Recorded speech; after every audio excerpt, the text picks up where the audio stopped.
BBKiVM.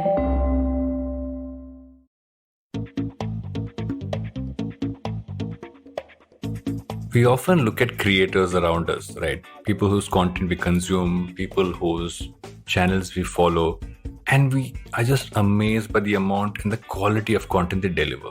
One of those content pieces in recent times for me was Dhindora, right? I saw what Bhuvan Bam was, just what he has made, like how he's played so many characters, done so many things there. And I could not be more excited by the fact that it's a YouTube show. It's on YouTube. But while many of us might see that part of it, there is so much that happens behind the scenes. For every creator who's been able to really drive and scale the way Bhuvan has, there's always a strong partner who's working alongside him or her in truly building and scaling their content, while letting them focus on the creative part. These are partners who focus on creating monetization, creating a business, creating verticals, and so much more. Being that true, being that spine, being that support system, being that foundational support to what they're trying to do. For Bhuvan, that person is Rohit Raj, his partner, CEO, manager, all things combined, and super duper friend for so long. And today, right after the success that Dhindora has had, I have Rohit Raj on the show today. I normally write down these intros, but I decided to speak from how I'm thinking because Rohit is such an interesting person to speak to, and the conversation has so many insights for all of us to learn from. I'm Varun Duggirala, and this is Advertising is Dead, right back with Rohit. $100. That's all it takes to begin your journey with Bitcoin and Ethereum. No, really. With CoinSwitch, you can start investing in over 100 cryptocurrencies with just 100 rupees. On top of that, there are zero charges for deposits and withdrawals, so you can trade, buy, sell, however and whenever you want. All of this, plus their extremely intuitive interface, makes CoinSwitch the perfect app for beginners in the crypto space. But don't take my word for it. Just download CoinSwitch for free and try it out for yourself. If you'd like more information on cryptocurrencies, tune into a show about crypto with me, Rohan Joshi, my new adventure on IVM podcasts. CoinSwitch, kuch to badlega. Welcome back to Advertising is Dead. We're talking to Rohit. Rohit, we're finally doing this. This has been, I can't even talk about how long this has been in the works. Like you and I have spoken about doing this for years now. I'm finally doing it. Yeah, I mean, better late than never. And I hope this is going to be fruitful. Thanks for having me. Firstly, let me start off by saying that Dhindora was amazing. Like, to be honest, I was amazed through the entire show to say this is a show on YouTube. It feels like it's something much larger. It feels like something so much more than that. And I think just the numbers, just the love that's out there for it. But I, as just a person who consumed it, as a viewer, it was outstanding. And I'd want to get into how you kind of kicked it off, but I want to also talk to you about how has it been for you the last, I would say, about 4 or 5 years, and or rather from the time you started off, because your entire journey as someone who has worked alongside Bhuvan, but also has been building out so much more. How has that been for you? I mean, it's been interesting because I was going to be doing the quintessential engineering course when I got out of school. So in the first 1 year when I was pursuing my engineering, I was like, okay, this is going to be my life. I'm going to be completing this 4-year course, do 2 years of job, then go for my post graduation. If at all I'm able to crack something, and this is how life's going to be, because that's how the first year, I mean, life after school started. Yeah. But I think I failed, and I failed right, because that's how everything else fell in my lap, because I was like, okay, I've heard my parents out. I've tried doing the things that, how they are done recently. And then now let's just do things that I really like. So, I mean, for the past 6 years, I've been having a ball because I've been doing things that I really like. So maybe building out talent, working on a show like Dhindora. Thanks a lot, by the way, because when it comes from people who are not our TG and who consume the kind of content that is out there on the internet, and then when they like the show, I mean that's what gives us some sort of goosebumps here and there. But thank you. But life's been good because I've been trying to do things that I really am passionate about. Earlier, I thought I could be a talent myself, and I realized, okay, I don't have it in me. I'd rather manage different kind of artists and create some sort of business around them, so that they focus on what they do their best, and I focus on things which can basically help them reach better places. And yeah, I mean, it's been a good roller coaster. You just mentioned about just kind of helping creators kind of scale, right? And I think it's also an interesting time because I think one of the key words of the last 1.5 years was suddenly become creator economy, right? It's just about, you talk about the term was YouTuber or podcaster or anything else. Now the term is creator economy. What have you kind of seen as things that have changed? If you look at the last year or year and a half, saying just how it is to work with creators today, just in terms of what they have to kind of dish out, but also that really what you really have to support them with. What have you seen change there? I mean, because Bhuvan and I have been doing this for the past 6.5 years now, I've seen a drastic change in now, which is called creator economy. Earlier, it was called influencer marketing or influencer business or agencies. Before that, it was just content and advertising. And I mean, I'm sure in the next 5 to 10 years, there'll be newer terms coming into play and newer jargons coming into play. But I mean, we've become very inclusive. I mean, we are now a part of all kind of media plans, right? We are a part of all kind of marketing plans. We are the talk of the town almost everywhere throughout the world. So I think the content creator space is definitely growing like a wildfire, right? And for example, in the first 1 year, 1.5 years of us running BBKiVines, we realized that okay, now we do not want to indulge in brands and branded content. And very honestly, the kind of pitches or the kind of demands that were coming our way were also very, I mean, they were not super cool, or they were not the best, or not they were not the kinds that a Bollywood A-lister or a Bollywood B-lister will get. You will have to, I mean, I had to fight for the first 1 or 2 years for Bhuvan to crack an FMCG brand or just an offline brand, right? Because initially people thought, okay, get a digital creator to promote an app and we'll get so many clicks and downloads, and that's our KRA, we are happy. But I think now it's sort of become like an hygiene key. You definitely need digital creators to be activating things around you. So which is great, because you are now a part of that discussion on that table, right? Yeah. And because in the last 6 years, you've seen so many people come in and do their thing in different verticals. And because brands have indulged so much with so many other so many different kind of talent, that they've also become very agnostic of the fact that, okay, if I'm working with Bhuvan, these are the kind of things that will work for him. So I must hear him out. Last year we did this television commercial with Mintra. And never have I ever seen big brand coming to a creator and saying, this is the script, please change it and make it the way you want to. And we'll bring in your characters and we'll shoot a TVC and put crores of money and run it on GECs and everywhere else that is possible. So I feel these are changing times, and then there are brands who are coming in and partnering with creators to create co-developed brands, right? Co-created brands. I think times are moving. Now that you see Dhindora, it being one of the first where an independent creator has come out and made a show out of whatever universe he had created. I'm sure there's a lot in store. I'm hoping that your OTT players come to creators and say, create a show for us. Instead of going to production houses or writers or creators, they'd rather go to creators and say, why don't we indulge in something and we let us give you the scale that you require. So there are tons of things happening, and I'm sure that this every quarter there'll be something new happening for guys like us. Yeah, you said one thing, right, which I think is very important, is that there was a time, and I remember because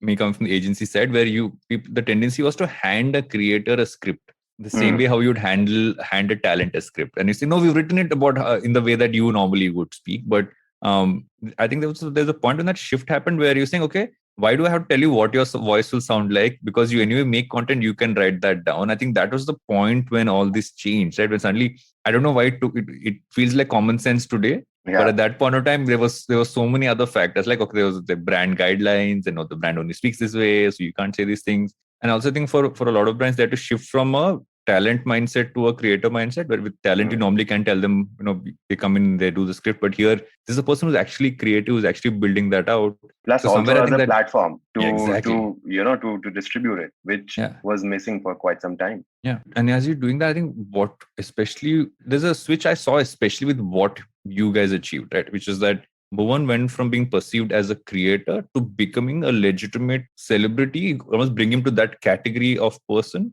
And I'm guessing there was obviously a lot of work that went into getting brands to understand that he is genuinely that, which would mean a lot of behind the scenes work for you. So what for you kind of helps to make that? Because I know a lot of people say, okay, I want to make that shift too. And I know it's not as easy as putting a formula into it, but what do you feel kind of helped do that transition? Because he's today perceived in a very different light from, let's say, what a standard creator would be. Yeah, I agree. I mean, it's actually very easy to be doing that because all you have to say is start to learn to say no.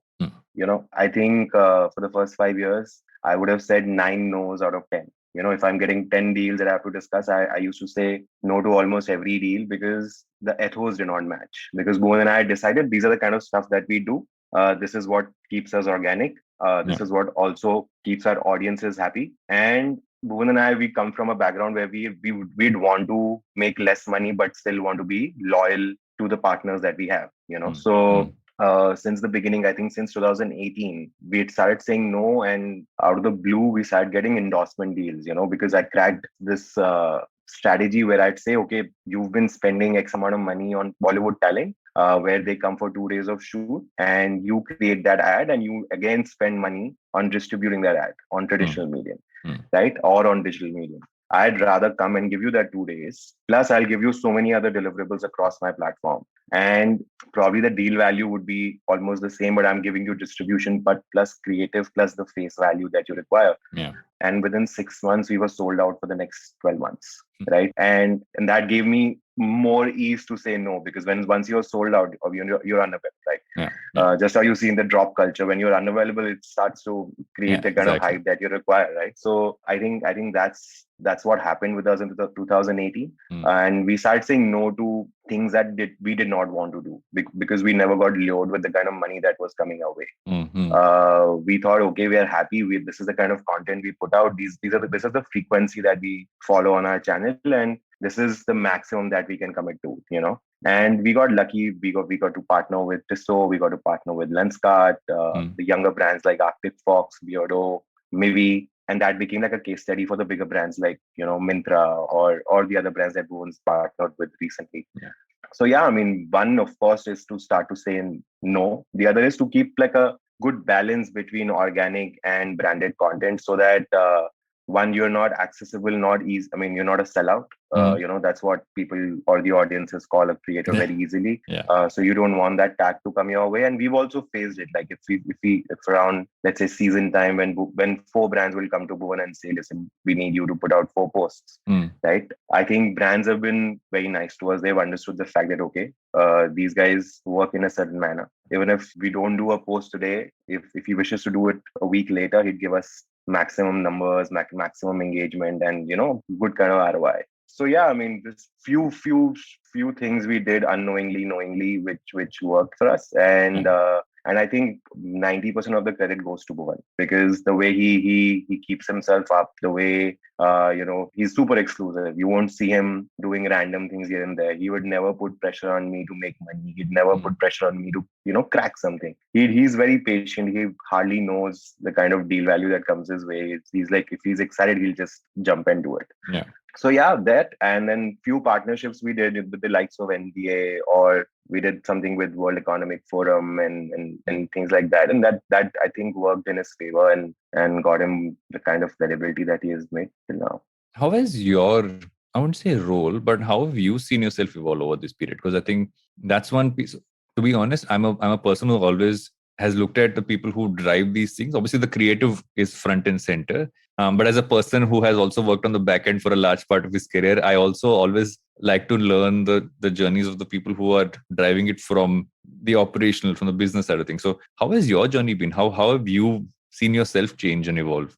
In a one-liner, when I started after engineering, I used to be an event organizer. So I used to be a promoter who used to hook different talent up with colleges and organize college festivals and do production, sound, light, stage, etc. Now I've become that art talent manager. So now today, earlier I had to go via and reach out to talent, and today artists and singers are accessible, and I'm sort of not only doing their shows but also trying to make them work with us in a way. Like we recently got Kailash K to sing a song for us, which was surreal. Well, I would have never imagined in my life that I'd be in a recording studio and Kailash K Saab would be recording it, or Rekha Bhardwaj ma'am would be recording it. So my life, I think I love it, because all of this I'd dreamt of creating a show, hosting a premiere, etc., etc. that's what people see. I mean, on digital, this is the perception that goes out.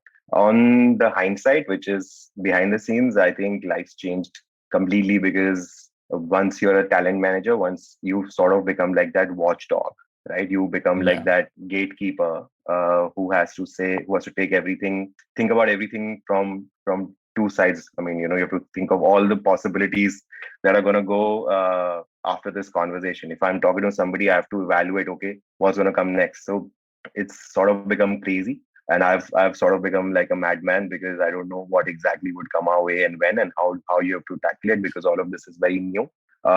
Things like Dhindora was supposed to release in the second quarter this year. And for the past 6 months, we were only dealing with delays, multiple delays here and there from various partners, because of various reasons. We were just hanging in the middle. We had no clue if the show will come out. And this is something which we've never spoken about. We had no clue if the show will actually come out. It was almost about to get shelved. But we realized that, okay, we've spent 4 years on this. As a talent manager, I would have never gotten that experience, to develop a show with the likes of Hussein Dalal and Abbas Dalal, who've written the likes of, Ye Jawani Diwani and your Brahmastras or your Kalank and etc. To develop this with them and then go into production, do the entire show in a pandemic. I think there was a lot of learning that came our way. Again, all of this is very, in the process of it, I mean, you just, every day it happens. Like, for example, the first day of shoot after the first wave, we were supposed to wake up at 5:30, and 3:30 somebody comes and says, the location permission is cancelled because it's become a red area, red zone. I think, too many things have come our way very early, and I just hope our heads remain at the same place and we're able to tackle most of it on time. There's also something that comes with, I think that's happened more of later. You're seeing creators focus on two sides. One side is, okay, how can I build content that is far larger in scale from what I have been doing on my platform right now. And on the other end, how can I build products, right? How do you build, let's say, clothing, merchandise, etc., and all that stuff? And you've actually been doing, in a sense, doing both. You've seen a lot of people choose one or the other. There are a few who have chosen to do both. And I want to dig deeper into Indora, but I want to also talk about how the other business kind of kicked off. How has that kind of grown? Because everybody does it in smaller batches, but you guys have been able to do it in a sustained manner. How has that really been almost building out a physical product, building out apparel, building that entire thing out? Because it's a whole different ball game, not in no way connected if you think about it from what you were doing throughout. How has that journey been? It's been good actually, because and like you said, we've kept it ongoing for the past 5 years. In January we'll turn 5. The idea definitely came from Bhuvan's best friend Arvind Bhandari, right? He's the brainchild behind Youth because he has that skill set of creating a brand and dealing with things which are more offline. And I think Bhuvan and we've just helped him, market the entire brand and like put it wherever we can, and that's that. I think it's entirely Arvind's wit and the team that he has been able to build for himself. But again, it's a very difficult task. It seems very easy to create 50 SKUs and to stock them. And I've done this for other creators as well under the same banner, right? And I've seen people walking away from the brand very easily because you have to actually invest money. In other cases, and in ours being the best case, that we've never invested money in our videos because they were always shot on a cell phone. So this was the first time that we were investing something, a good amount of money into something which all of us as creators think, okay, if we are able to make 1% of sales out of the subscriber base that we have, we'd be millionaires. That's exactly what we thought in 2017. And the first thing when the website went live, it crashed because of poor servers, right? So it took us about 20 days to bring it back. And since then, it's been a ride. We've sort of figured out that because the kind of TG we used to deal with 2 years back were below the age of 18, majority of them, right? Who do not have credit cards, who do not have any kind of UPI, Paytm, etc. access. And when you are dealing with millions of people, you can't really open COD because you are not that cash rich to be paying all return values from your own pocket, right? It's crazy. So we realized that we'd already shut shop for almost 30 or 40% of our audiences because they can't order online.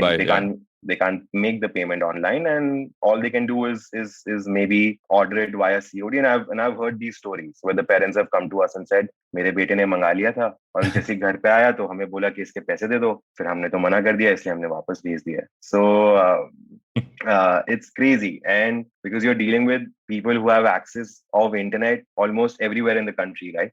So you never know where your shipping is going to go or where your parcel is going to go. So it's difficult to, one, maintain inventory, two, maintain an e-com platform, three, and to market it, because Bhuvan also is super exclusive there as well. He doesn't really want to, push out Yuthyaba left, right, and center every day, because he wants to keep things organic, and he likes to do things once in a blue moon. And whenever he pushes out the brand, there's major impact to the brand, right? But when he's laying low, when he wants to take like a 2-month break from creating content, that's when the brand suffers a little. But I think we've sort of, in the last 8 months, in the second wave, we've sort of realized how to manage the brand and run it on its own standalone, so that we are not dependent on Bhuvan. But my only suggestion to every other creator out there, whoever's listening, is that creating your own brand and will probably get you less money in terms of profits or transaction on month basis, versus them marketing somebody else's brand through one video. The money comparison would be, there'll be a huge gap. But 5 years down the line, 6 years down the line, even 3 years down the line, when you will look at the brand that you've created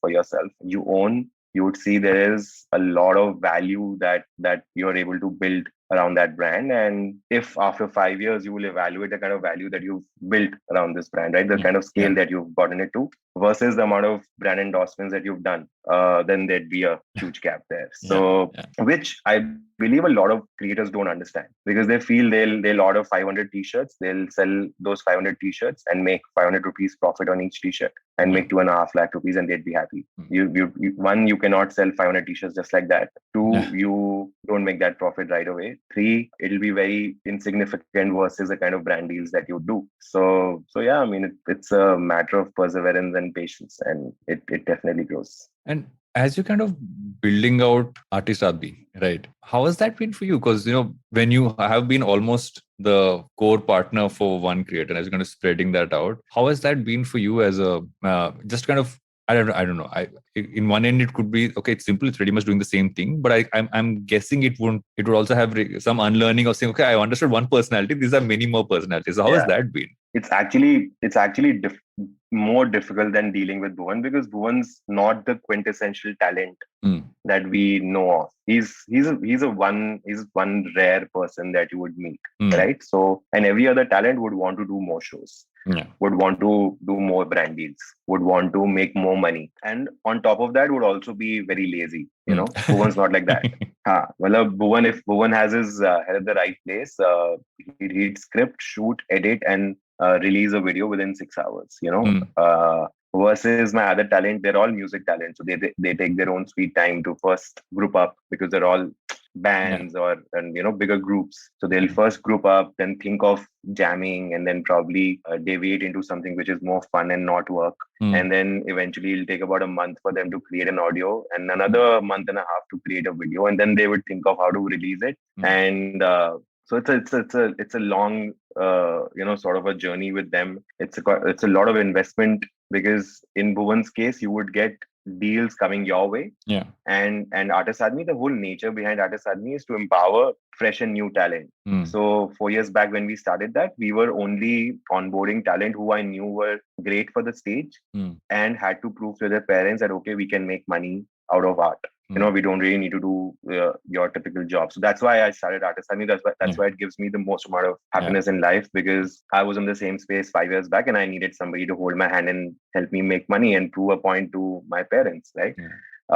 So same way, me and a couple of more people in my team, we try and not now, because in the last 2 years, because of the pandemic, the live show business has taken the entire, become very difficult. But till about 2 years back, we used to do about 4 to 5 shows every day, and these were small scale shows to large scale shows.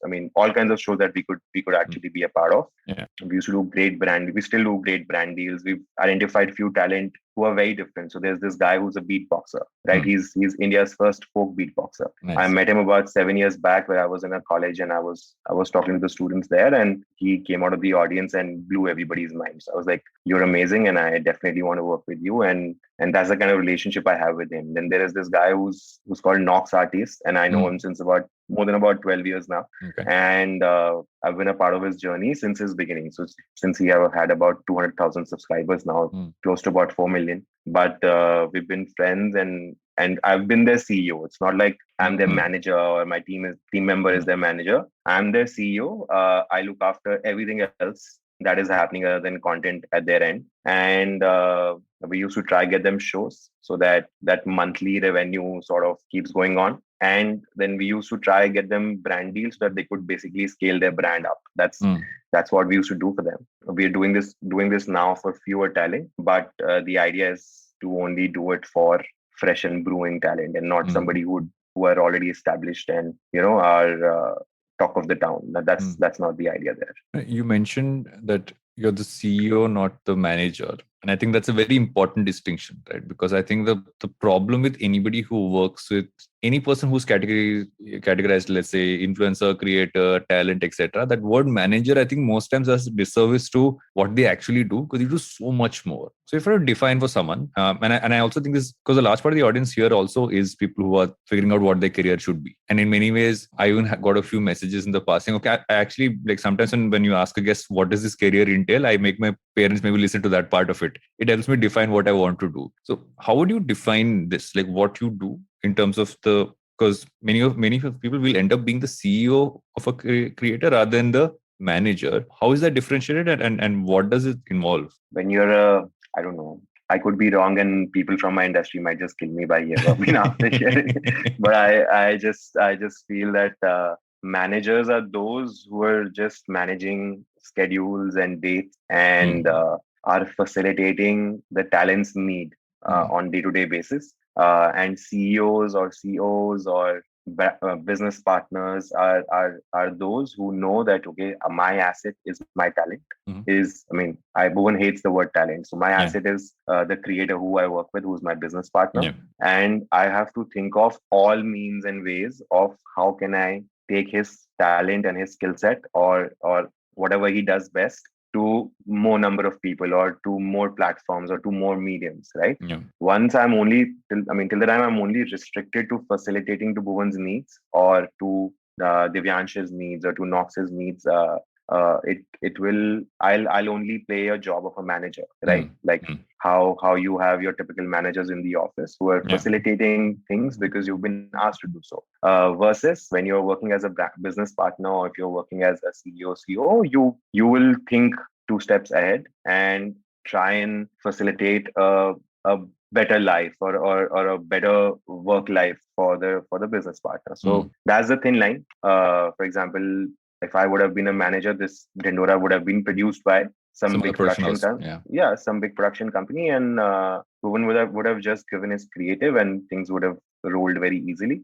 But because Bhuvan and I are co-producers on the show, we've learned so much. We know the nitty-gritties of it, and tomorrow we can create 4 shows of the same type and at the same time as well, because we now have the kind of bandwidth that we require. That's a great way to kind of define this. I have a bunch more questions for you, but I've been told and we need to go in for a break. So he's going to do that. Me right back with advertising instead.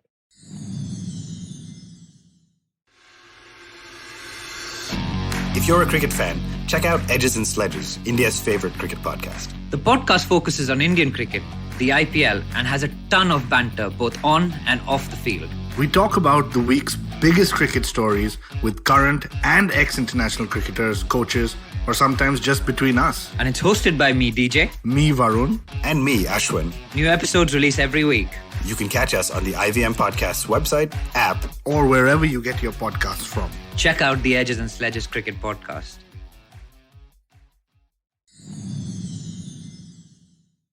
Welcome back to Advertising is Dead. We still talk to Rohit.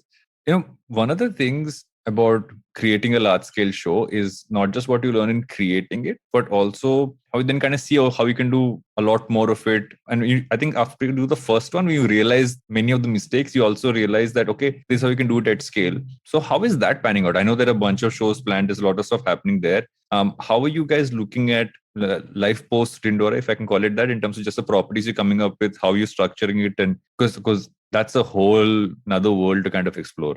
Yeah, I mean, it's a mammoth, because it's very easy to think of a creative and say, okay, let's go produce it.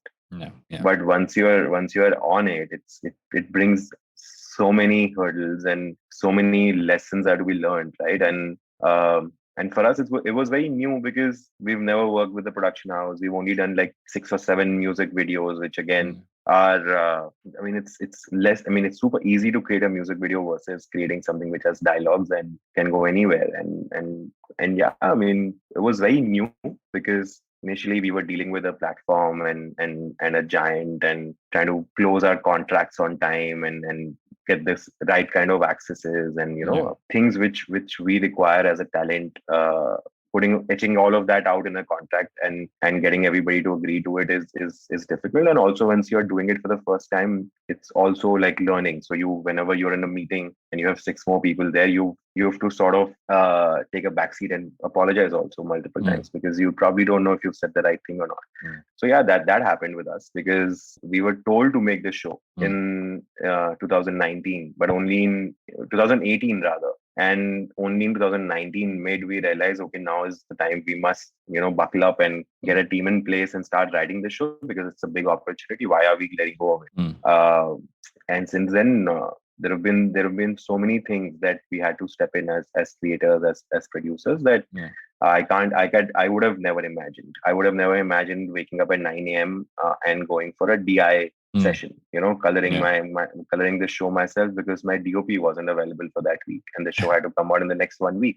So it becomes really difficult. And once you've delivered like 170 videos on your own, so you sort of want to indulge and micromanage almost everything, which again is a great learning experience. And I'd suggest everybody who's doing anything for the first time that you must go and micromanage things, or rather just be a part of every process that is happening under your nose, so that you have some sort of learning, and this is the only experience that will help you create other things in the future, right? So yeah, Dhindora was a learning experience, and while we realized that okay, now this is something that we can actually do and we like doing, so we ended up indulging in developing another show, which again is going to come on a different platform. Bhuvan's going to be in it, and we're almost on the verge of beginning the process of creating it, and that's something which is exciting that is happening at BBKiVines Productions. And other than that, Dhindora, life after Dhindora is that okay, this is the universe that we had. These were the 170 videos or the background to these characters that we have developed. This is the first long format that we've developed, and this has clocked so many views or so many unique viewers, etc. Now I want to speak to partners and platforms and even for that matter studios to see the merit in these characters, to imagine the merit and to basically co-create or scale the entire universe along with me and Bhuvan and take it to multiple places, because I see merit in Titu Mama having his own 90-minute film, or Bhuvan I would watch that. Yeah, I mean, I'd watch that. We still are worried ki kitne log, how many people will actually accept other spin-offs and things like that out of Dhindora. This being the first, the kind of reception this has received, I want to test it in all kind of waters, not only on YouTube. But yeah, the idea is how do we scale these 19, 20 odd characters? How do we use more technology and scale the production up however we can? Like, for example, in Dhindora, we've used this one equipment that I'm really proud of. And it was super expensive, so we could use it only on 1 day of shoot. But this is the same equipment that they shot Zero on. Nice. Shah Rukh and Red Chillies got it to India, and they shot the entire film on that equipment. And it works really well for VFX, etc. So one day I want to use it for the entire shoot schedule. Like, I have the equipment ready for me and go shoot. So that's the kind of position that we want to be in. But I mean, whatever new, different mostly Boone and I have thought of how can we get new creators to partner with us, be it writers, be it screenplay writers, or Yeah. actors for that matter, or directors even. Even our director for Dhindora was a first-time director. He had only been a chief AD or first AD on different projects, but this Yeah. was his first as a director. So we just want to work with new talent, create short films, create sketches. We are doing a few. We've been able to hunt and figure out and shortlist a few short films and sketches, etc. There is a long format show definitely coming out. There is work which has begun on Dindora 2. So I think, yeah, the plate is full. Now I want to indulge with other creators and produce their stuff, because now I've understood, and very rarely, and I don't want to feel like, I don't want to brag at all, but I feel how production houses crack their contract and how a creator talent manager will crack a contract will be very different. Yeah, so because because just a production house just putting a show together, getting actors together, and giving it away to the platform or the studio, versus a creator who can add so much more value in terms of marketing things other than that. That could happen around the show. So I'd definitely want to indulge in creating more creator-led shows, be it fiction, non-fiction. But that's something that I'm super excited and looking forward to. From what you said, I think there's an important question here for anybody who's wanting to be a creator or is already a creator, right? Is the fact that as there was a time when it was just YouTube. We've obviously had TikTok, which came and went. We obviously have multiple of those short form formats which are there. You have Instagram, which is now very clearly moving towards being a video platform. More and more. I mean, even as of today, I was watching a video with the Instagram CEO said 2022, our focus is video and creators. So there's no other way to put it more clearly when he's saying that. What would your suggestion be for a creator today? Because if you're someone who's, let's say, 16, 17 today, and I know a lot of those who will reach out and say, okay, I don't want to go study. I want to just be a creator. I want to just be a YouTuber, which seems to be a constant conversation. What is your almost advice to them? What do you tell them that how should they approach it? I'd say you can be a full-time creator while you are pursuing your undergrad.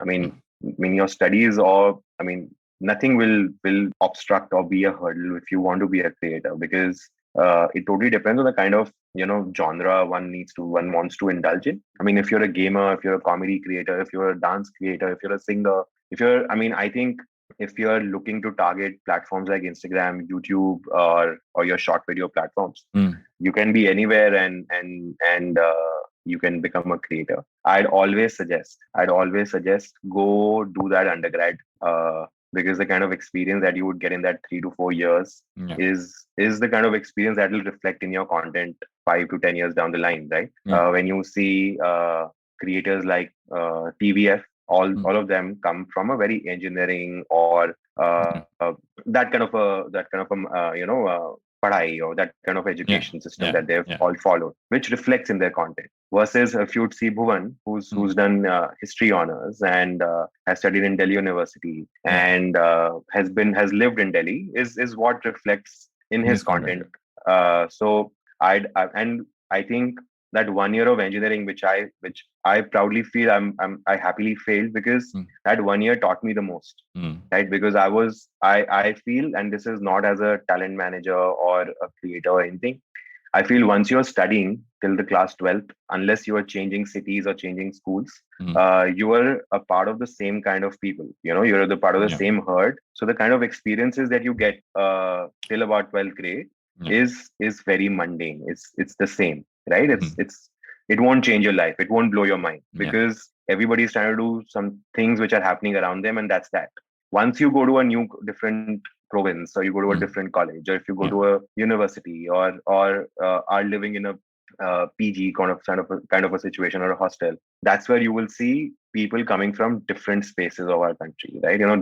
Different cities, different strata, different upbringing, different kind of parents, different kind of friends. Once you live with them for 3 to 4 years, that's when you will actually grow out of that cocoon. So just even if you don't want to be a creator, even if you are thinking कि मैं पढ़ाई करूं कि नहीं करूं, आप जाओ for that. Correct. Just for you that. Get so much more than education from that, Yeah, just so much more than education, right? You might not attend your classes, but whatever's happening around you will teach you so much that nothing can beat it. At least घर पे रहने से तो I've seen. I mean, we were a group of 6 people in school, and we used to be crazy in theater. I mean, we were all trained in theater. we were all the presidents or the head boys, etc., of our school. Mm. But we only saw real life when we stepped out. One went to Dubai, I went to Sweden to study, another one went to Delhi University. But the couple of friends who were staying at home, I feel not much has changed for them until they joined a cooperative or until they joined a startup, where they met new kind of people. So best is to indulge in undergrad. Yeah. Because आप कितनी पढ़ाई करोगे? You will only study for 6 to 7 hours in a day. Yeah. The rest 12 hours or 10 hours of the day is for you to create content, absorb, create content, edit, put it out. Yeah. And if you'll only do content, because I feel strongly of this, and I could be the fewer percentage of the entire lot, but if I like doing something, I can't do it 365 days. Yeah, 100%. If I like talking to you, I can't talk to you every day. I can't make it a podcast. I can't be a Rohit Raj podcast because I want to talk. I don't want to do it as a job. Yeah. So once you are studying and also doing content creation will become like that recreational thing for you, so that you feel happy while you're doing it. So don't make it as if you have to every day you have to go and sit in front of the camera and make videos. It shouldn't be like that. Plus 3 साल बाद अगर नहीं हुआ कुछ, जो कि बहुत सारे लोग साथ हो सकता है, so many people out there were there 4 years back and are nowhere to be seen now, right? If that kind of a situation happens, you still have that degree. You can, out of that experience, maybe crack something for yourself. And it won't hurt कि मैं तो content creator बनने चला था, वो कुछ हुआ नहीं. वो वाली, at least that feeling won't be there. So true. And beyond this part, what do you tell creators? I won't use talent since you said that's not a term you should be using. What do you tell creators or even this space now to keep in mind when they're kind of looking at not just for how they create, but really how they should grow? I've said this quite many times, and I'll say it again as well. Don't get a talent manager the minute your video goes viral. Don't go to an agency and give your representation to a bunch of people, because you need to do it for yourself for the first 6 months at least, so that aate dal ka bhav ki kya hai, so that you're not unreasonable to your talent manager, to your agency. And because if you would have indulged in it for first 6 months, you would know the nitty-gritties of doing a business like this, so that your talent manager or your agency cannot take you for a ride, right? So it's both. So it's great education and enlightenment for the creator if they indulge in business themselves in the first 6 months or a year. After a year, if they feel that managing or picking up calls or responding to emails is taking away or eating up their content creation time, that's when they can bring in somebody who can manage their business, emails and calls. Other than that, I'd suggest a lot of creators become creators because they feel the minute they'll hit 100,000 followers or subscribers, they'll start monetizing it via brands. It depends on the kind of need and greed that you have. So I won't generalize it, but my only suggestion is that if you're here for if you're in this for the long run, then you must, wait it out. Because you need to first satisfy your audiences, which is going to stick with you for the next 5 to 6 years with organic content, and so much of it that when you start to indulge in branded content, they should not feel betrayed. So, and there should be a good balance between organic and branded content, so that people don't just swipe up or maybe just pass through your content and not pay attention to it. That's all that I'd say. It's very easy to say it, but once you're doing it is when you actually feel it. But towards the later of every episode, I ask my guest set of questions. But for you, I'm going to start out with one question, which happens a lot. Your name is the same name that my co-founder at Glitch and best friend Rohit has. So how many times have you been tagged as Rohit Raj in a Glitch article by a news publication over the last many years? So when the article is about Glitch, they never tag me because they know the right Rohit Raj. When the article is about me, that's when they tag him because they don't know that they don't know this Rohit Raj. But it's interesting because this is the first time. I thought my dad was really dramatic and he gave me this name Rohit and Raj. So it's super cool. But then I met him. Then I got to know about him, and his name was also equally cool. I was like, why are you? This is like producer, co-founder type name, very bhari. He says that he's basically remember Ritik's first movie, right? First half Rohit, second half Raj. Second half Raj. That is how the name came to be. But yeah, the number of times I've seen that happen on especially on actually only on Twitter, is that I'm like, at some point, is someone going to keep this? Like, one of you has to put in a voice saying not the other Rohit Raj, right? I think that might create more confusion, but I think that's definitely something that has to be done. But I too feel very happy. I feel very privileged whenever people tag me instead of him, because I'm like, chalo, somebody is discovering me for whatever good work he is doing. But it's fun, yeah. I mean, I would definitely love to meet him. आप मिलवाओ हमें please. मिलाता ना. I also have to meet you in person. We still haven't done that, so we'll be करेंगे. Yeah, sure. What do you spend? What keeps you excited outside of work, or with everything that you're doing beyond that? What do you spend a lot of time doing beyond everything that you've been doing? Abhi to, frankly, for the past 2 years, I've been just binging a lot of content. Earlier, I used to do it for the entertainment. Yeah, it's fun. Now it's become sort of the whole experience of consuming content has become sour, because now you try and find out those mistakes. You'll ye kaise kiya? Ye kyun kiya aise? But I think, binging content takes away most of my time. But yeah, Bhuvan and I, and we are like 4 or 5 of us.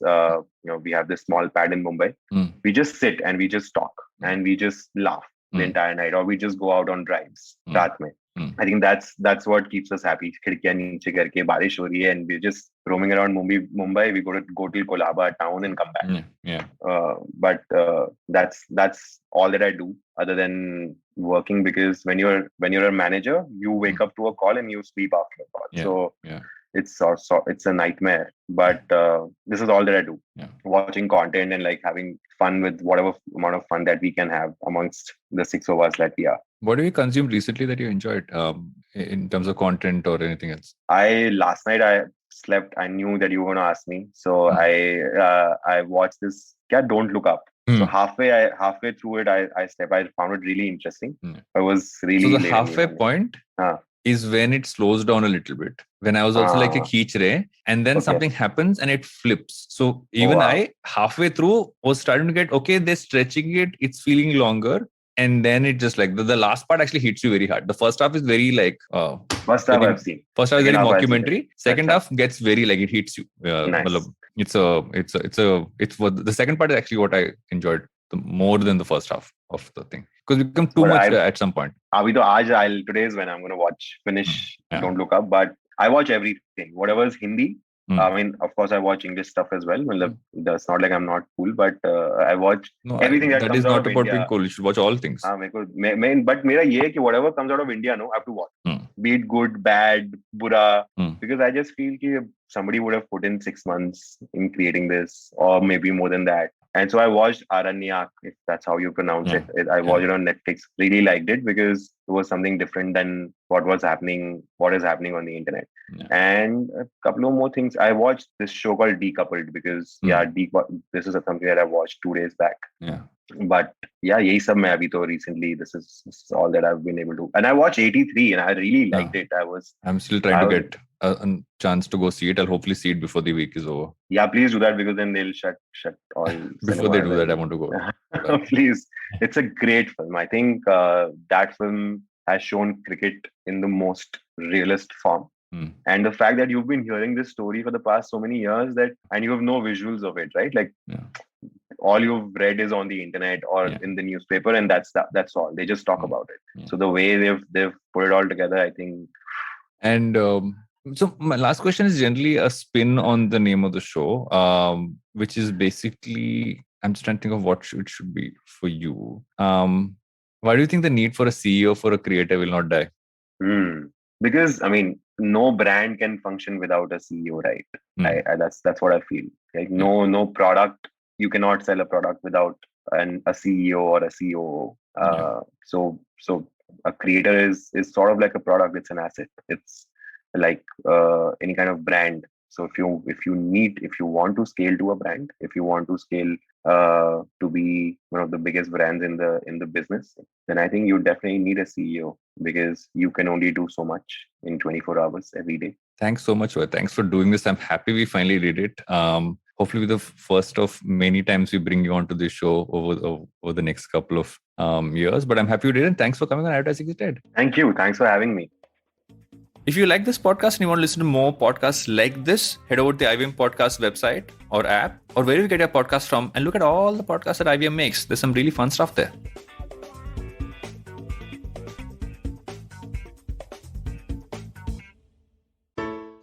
Hey everybody, it's been another great week on the IVM Podcast Network. On Think Fast, Varun and Suchita start off the new year with a deep dive into hybrid working models, the bustling creator economy, and end with some insights from the movie business. The Simplified Gang decode what Web3 and NFTs are with Eklavya Bhattacharya, an expert in the space. On the Airball Diaries, Monisha and Nishant are joined by comedian Ashish Shakya. They discuss their introduction to the world of the NBA and what got them hooked. On Probation Se Promotion Tak Abhinav answers the age-old career question, passion or stability. And on the Life Manifesto, Zarina teaches us the much-needed art of decluttering. Do follow us on social media. We're IVM Podcast on Twitter, Facebook, Instagram, and LinkedIn. And remember, if you're enjoying this show or any of our other shows for that matter, please do tell a friend. Also, don't forget to rate us on any of the platforms you're listening to us on. And you can also check us out on YouTube. You can have a list of all of our shows at ivmpodcast.com/YouTube. And finally, we'd like to thank our sponsors this week, Bank of Baroda and CoinSwitch Kuber. Do you like true crime stories? Do you like to learn about the people behind some horrible, awful crimes? More specifically, women that may have committed these crimes. Actually, Indian criminals that are women? Then we'd like to welcome you to our podcast, Misconduct. My name is Raghavi. And I am Nisha. We cover themes like murder, dacoity, drug trafficking, financial fraud, kidnapping, and many more. You can catch us every Wednesday on the IVM Podcast Network or wherever you get your podcast.